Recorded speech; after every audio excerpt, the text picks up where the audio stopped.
1.1 million years ago, the most lethal weapon on the African savanna was not a sharpened wooden spear.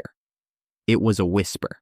The biological invention of the prehistoric rumor destroyed more men than the deadliest apex predators on Earth. Today, if you have a disagreement with someone, you can simply walk away. You can change jobs, move to a different city, or block them on your smartphone. You live in an era of absolute individual independence. But to understand the brutal origins of social execution, you have to completely erase the modern world from your mind. You have to travel back to the pitch-black darkness of the prehistoric night. In this ancient environment, individuality was not a strength. Individuality was a guaranteed biological death sentence. Early humans were essentially a physical disaster compared to the apex predators of the time. We had no thick armored skin. We had no razor-sharp claws. We could not outrun a saber-toothed cat, and our night vision was absolutely terrible. On paper, a human being wandering the ancient world was just slow, quiet meat. We only survived the brutal evolutionary filter of the savanna because we figured out how to operate as a highly coordinated superorganism. We survived because we built the tribe. The prehistoric tribe was a living, breathing fortress. It was a collective nervous system where hundreds of eyes and ears worked together to detect threats. Predators in the wild do not just blindly attack large, noisy groups. They hunt for separation. They look for the isolated individual, the one that has fallen behind or been cut off from the herd. The glowing warmth of the campfire was the only thing standing between a prehistoric human and absolute, violent destruction. Therefore, belonging to the tribe was not a luxury, and it was not a social preference. It was your only biological shield. Because survival was entirely dependent on the group, the internal rules of the prehistoric camp were incredibly strict and utterly ruthless. Every single member of the tribe had a specific function, and the hierarchy was violently enforced by the brutal realities of nature. At the very top of this hierarchy sat the alpha males. These were the massive, genetically superior men who ruled through pure physical intimidation and unbothered stoicism. The alpha male did not ask for permission, and he did not negotiate for resources. He simply took the best cuts of meat, slept in the warmest center of the camp, and completely ignored the miserable daily labor required to keep the fire burning. But a camp cannot survive on alpha dominance alone. Someone had to actually do the dying. Someone had to bleed, sweat, and panic to keep the ecosystem functioning. The tribe desperately needed a workforce. And this is where the prehistoric beta male, the ancient nice guy, entered the most tragic biological contract in human history. The beta male was the ultimate provider. His entire existence was defined by his utility to the tribe, and more specifically, his utility to the prehistoric women. Because human babies were born completely helpless, the women needed a dedicated workforce to bring them calories and protect them from the dark. But the alpha males absolutely refused to do this grueling labor. So, the women extracted this daily survival tax from the lower status men. The beta male became the disposable sentinel. This ancient dynamic is the exact biological root of the modern nice guy syndrome. The prehistoric beta male operated on a system of covert contracts. He believed that if he just worked hard enough, if he brought back enough meat, and if he sacrificed his own sleep to stand guard by the fire, he would be rewarded with genuine loyalty and affection. He thought his utility bought him respect. He was terrified of being abandoned by the tribe, so he constantly suppressed his own needs to keep everyone else happy. When you look at modern men grinding 80 hours a week in a miserable corporate job just to pay for a lifestyle they cannot even enjoy, you are looking at the exact same evolutionary software. When you see a man endlessly listening to a woman's emotional trauma, paying for expensive dinners, and acting like her personal therapist while she friend-zones him, he is running the ancient beta male program. He believes that endless provision and submissive kindness will eventually trigger a biological reward.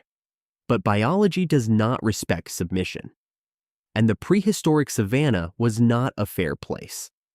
While the beta male was risking his life to hunt wild game and staring into the terrifying darkness to protect the camp, the prehistoric women were secretly executing the dual mating strategy. Their logical brains appreciated the beta male's meat, but their primal nervous systems violently craved the raw, unbothered genetics of the alpha male.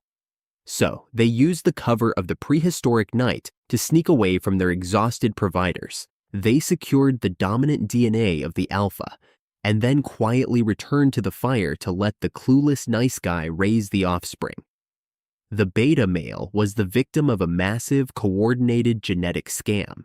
He was bleeding and sweating to protect a bloodline that was not even his. But the illusion could not last forever. Eventually, the biological math would stop adding up.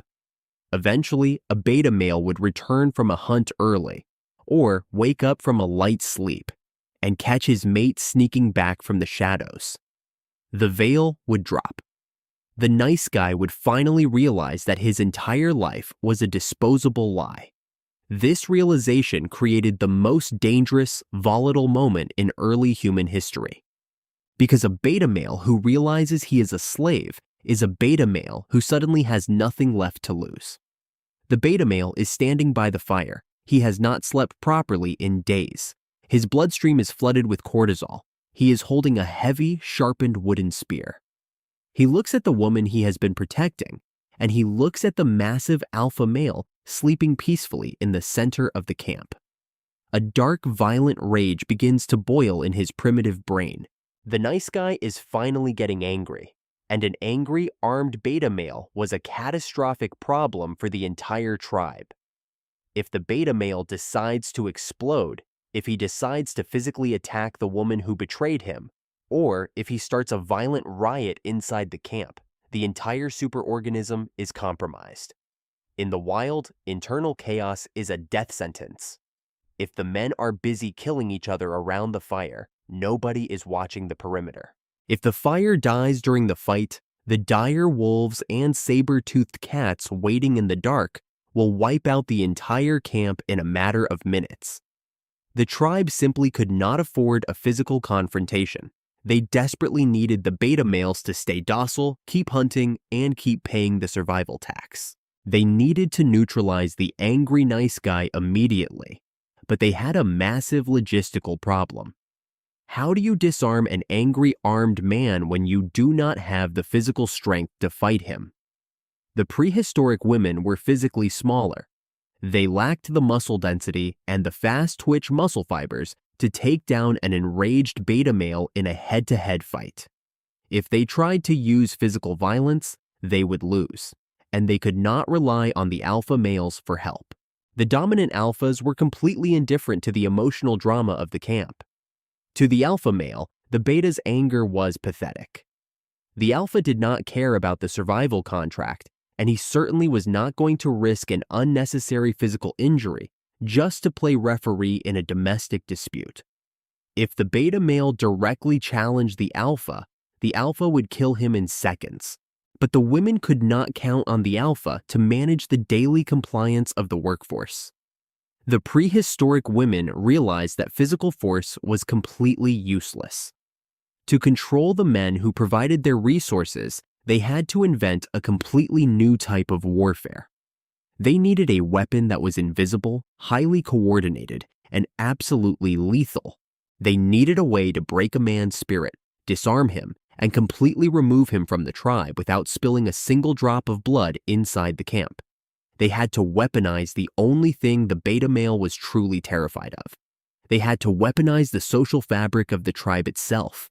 The prehistoric women were facing a highly volatile, armed beta male who had just realized his entire life was a genetic scam. They could not overpower him physically. If they tried to wrestle the spear out of his hands, they would be severely injured or killed. But the women possessed a biological advantage that the beta male completely lacked. They understood the invisible architecture of the tribe. They knew that the beta male's entire nervous system was desperately wired for social validation. To a beta male, the tribe was his entire identity. He had spent his whole life paying the survival tax precisely because he was terrified of being abandoned. He needed to be needed. The women realized that they did not need to break his body to neutralize the threat. They just needed to break his social standing. They needed to execute him psychologically. This was the exact moment gossip was weaponized. Today, we view gossip as a trivial social habit, a toxic trait of modern offices or high school cafeterias. But 1 million years ago, gossip was a highly coordinated evolutionary technology. It was a biological defense mechanism designed exclusively to control men who possessed physical leverage but lacked true alpha dominance. It was the absolute bloody origin of what we now call cancel culture. The process of prehistoric social execution was incredibly systematic. It started quietly. The women would not confront the angry beta male directly. Instead, they would wait for him to step away from the fire, perhaps to gather more wood or quickly scout the perimeter. The moment he was out of earshot, the whisper network activated. The woman who had been caught cheating would immediately begin spinning a completely fabricated narrative to the rest of the tribe. She would tell the other women and the older members of the camp that the beta male was becoming erratic. She would say he fell asleep on his watch. She would claim he was hoarding the best cuts of meat for himself and letting the children go hungry. She would twist his justified anger into a story of unprovoked aggression, painting him not as a victim of a genetic scam, but as a direct physical threat to the safety of the entire camp. In the prehistoric world, truth was completely irrelevant. Objective reality did not matter. The only thing that mattered was the social consensus. If the majority of the tribe believed you were a liability, you became a liability. And the women completely controlled this consensus because the dominant alpha males were utterly indifferent to camp politics. The alphas were sleeping, completely unbothered by the rumors, leaving the women to dictate the social narrative of the working class. When the beta male returned to the fire, still angry, still clutching his spear, he immediately hit an invisible wall. You cannot stab a rumor. You cannot physically fight a collective shift in body language. He looked around the camp, expecting to state his case, expecting to demand justice for the betrayal he had witnessed. But the entire atmosphere of the tribe had permanently changed. The social execution was already underway. The other beta males, terrified of becoming targets themselves, immediately avoided eye contact with him. They physically shifted their bodies away from him. The women stopped speaking to him entirely. When he tried to hand over the meat he had hunted earlier that day, it was rejected. For a man whose entire biological software is built on being a provider, having your provision rejected is the ultimate physiological shock. His brain did not know how to process it. He was prepared for a physical fight, but he was completely defenseless against total social isolation.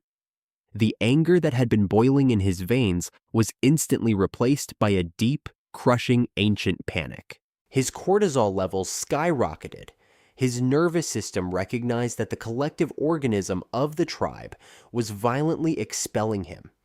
This exact same biological terror is what completely paralyzes modern men today. When a modern man goes through a brutal breakup and his ex-girlfriend suddenly turns his entire friend group against him, the pain he feels is not just modern sadness. It is a 1.1 million-year-old alarm bell ringing in his DNA. His nervous system is reacting as if he has just been pushed away from the prehistoric campfire. He feels a suffocating sense of doom because his ancient biology perfectly remembers that social isolation equals death. Look at the modern workplace. Why are so many men completely terrified of speaking their minds? Why do you constantly filter your opinions, walk on eggshells around female colleagues, and frantically apologize for things you did not even do? You are operating under the exact same prehistoric threat of social execution. You are terrified of the female consensus. You believe that if you do not act like the perfect, compliant nice guy, the modern tribe will destroy your reputation, take away your corporate survival tax, and cancel your entire existence. You are acting exactly like the ancient beta male, desperately dropping your weapons to appease a group that has already decided your fate. This same leadership instinct that the first men carried in their blood is detailed in the ancestral alpha male manual. Link in the description. By understanding these ancient triggers, you can completely detach from this desperate need for social validation and stop letting the modern tribe control your nervous system. Because the ancient beta male did not know how to detach. When the tribe turned their backs on him, he did not walk away with his head held high. His beta programming betrayed him. Instead of maintaining his anger, he panicked. He dropped his spear. He dropped to his knees. He began to desperately apologize to the very woman who had scammed him. He begged the tribe to take him back. He promised to hunt harder, to sleep less, to provide more. He tried to buy his way back into the consensus with extreme submission. But the prehistoric cancel culture had no mercy. Submission only proved to the women that their psychological weapon had worked perfectly. They had successfully disarmed a physical threat without throwing a single punch. The beta male's spirit was completely broken. He was no longer a danger. He was just a pathetic, isolated liability. And the tribe knew that a broken man was a useless man. He could no longer be trusted to stand guard. He was too emotionally compromised to hunt effectively. He had served his purpose, he had paid his tax, and now he was obsolete. The invisible wall of the social consensus hardened into a physical reality. They did not kill him. They did not have to. The women simply stopped making room for him near the warmth of the flames. When night fell and the temperature plummeted, the beta male was forced to sit at the absolute furthest edge of the camp. He was pushed right up against the pitch-black darkness of the savanna. He was completely alone. He had no fire of his own. He had no one to watch his back. And in the tall grass, just beyond the reach of the fading light, the glowing eyes of the apex predators were already watching him. The women had effectively used the most dangerous monsters on Earth as their own personal executioners. The prehistoric cancel culture was an absolutely flawless weapon, but it had one massive biological blind spot. It only worked on men who were terrified of the dark. It only worked on men whose entire identity and nervous system were tied to the tribe's validation. When the prehistoric women attempted to use this exact same psychological warfare against the dominant alpha male, the entire system violently collapsed. Let's analyze what happened when the Whisper Network targeted the king of the camp. Perhaps an alpha male took the absolute best cut of meat without asking, or completely ignored a direct request for protection. The female consensus would activate. The women would start spinning narratives, attempting to socially isolate him. They would physically turn their backs, stop speaking to him, and try to build the exact same invisible wall that destroyed the beta male. But the alpha male did not operate on the beta male's biological software. When the alpha noticed the sudden shift in the camp's body language, his cortisol levels did not spike. His nervous system did not flood with ancient panic. He did not drop his heavy wooden spear, and he absolutely did not fall to his knees to beg for forgiveness. He simply looked at the tribe with complete, freezing indifference. To understand why this happens, you have to understand the biological reality of the alpha. The alpha male was not paying a survival tax. He was not a disposable sentinel trapped in an ancient alimony contract. His survival was anchored entirely in his own physical superiority, his raw genetic dominance, and his capacity for extreme, unbothered violence. If the tribe decided to stop talking to him, he did not care. If the women refused to cook his meat, he would eat it raw.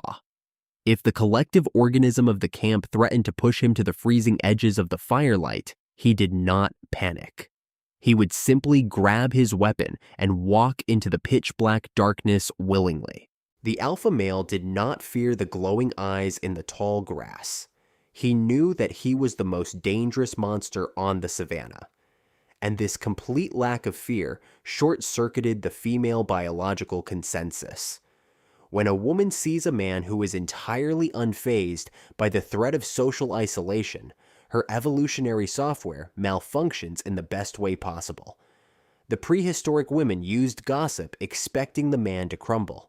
They expected desperate submission. When they received unshakable stoicism instead, their primal radar instantly recognized true, raw dominance. The women suddenly realized a terrifying mathematical truth. By threatening to banish the alpha, they were actually destroying their own genetic future. They needed his superior DNA and his capacity for violence vastly more than he needed their social approval. If the alpha walked away from the camp, the tribe would be left with nothing but anxious beta males to defend against the saber-toothed cats. The biological illusion flipped instantly. The moment the alpha male showed he was perfectly comfortable walking into the dark, the tribe panicked. The women broke their own consensus. The social execution was canceled. They began to actively compete for his attention again, desperate to pull the unbothered apex protector back into the warmest center of the camp. The alpha male completely hacked prehistoric cancel culture by simply refusing to care about it. His absolute indifference was his ultimate biological shield. He proved that reputation is a completely fabricated illusion designed exclusively to control the weak. This is the ultimate evolutionary secret that modern men have completely forgotten. You are currently losing the social game because you are playing by the rules of the disposable nice guy. When modern society or a modern woman threatens to cancel you, judge you, or isolate you, you react exactly like the prehistoric beta male. You apologize, you shrink. You desperately try to prove your worth and buy your way back into the tribe's good graces. You are letting ancient, outdated biological programming dictate your modern reality.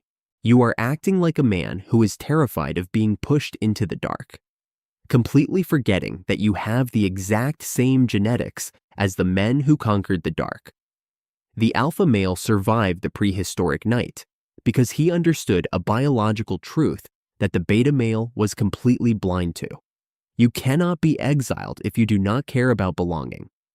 The alpha proved that the most lethal weapon on the savanna was not gossip, and it was not the spear. It was absolute, unbothered indifference.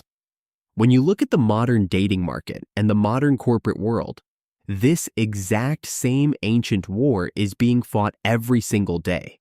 You are constantly surrounded by the modern equivalent of the whisper network. Society actively encourages you to be the hyper-empathetic, apologetic, nice guy. The system demands that you care deeply about your reputation. It trains you to constantly seek validation, to fear being canceled, and to pay your modern survival tax without ever complaining. But when you play by those rules, you are willingly stepping into the exact same trap that destroyed the ancient beta male. You are handing the modern tribe the psychological weapon they need to completely control you. Think about your own reactions.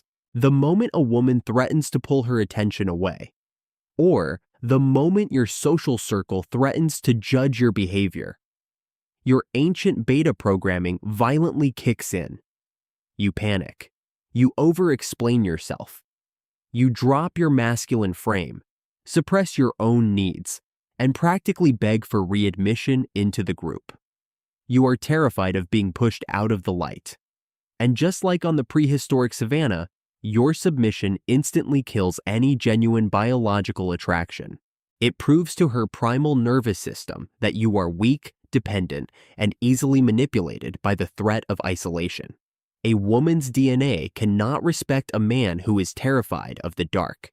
To survive and dominate in the modern world, you have to manually override this 1.1 million-year-old genetic glitch. You have to actively kill the terrified beta male inside your own brain.